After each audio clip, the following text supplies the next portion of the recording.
my Africa project. I research sports in Africa. Research the social, economic, and political statuses of Africa and what's going on in Africa. I also research the everything going on about the genocide in Darfur and everything that's happening to them. I researched malnutrition in children.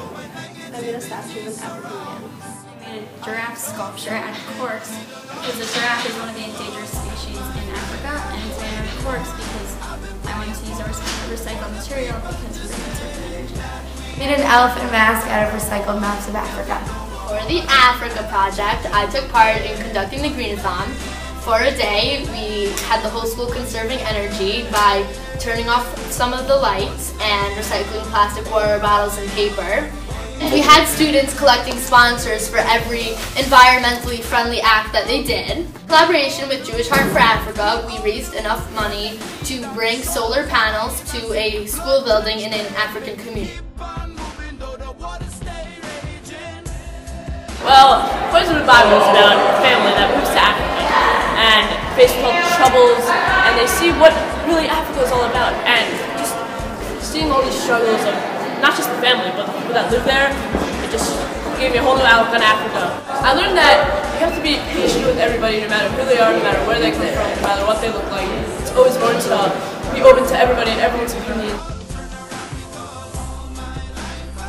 I was able to connect my interest in art to the integration project with Africa. I learned that the sports are very similar to the sports that we have in the United States, although the sports in Africa are somewhat undeveloped compared to the sports that we have here. Project and the research, I learned things that I didn't know before, as in like what's really behind the genocide in Darfur. Beforehand it was a little bit like easy. Now I learned that it's really a big deal and a lot of major things occur.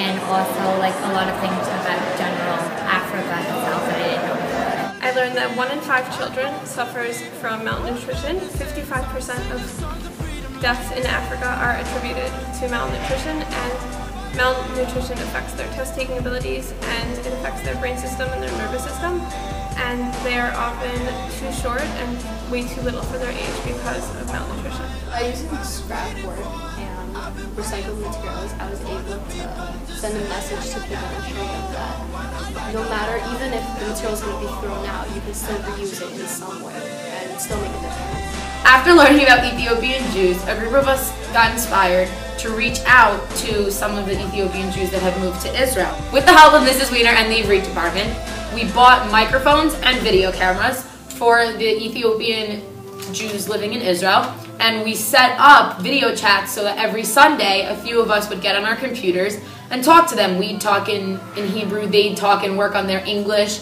We'd help with them with their English homework, they'd help us with their Hebrew homework. It was really a nice experience, and I still talk to my friend Mazal every Sunday for the last year, and I'm going to visit her when I go to Israel in February.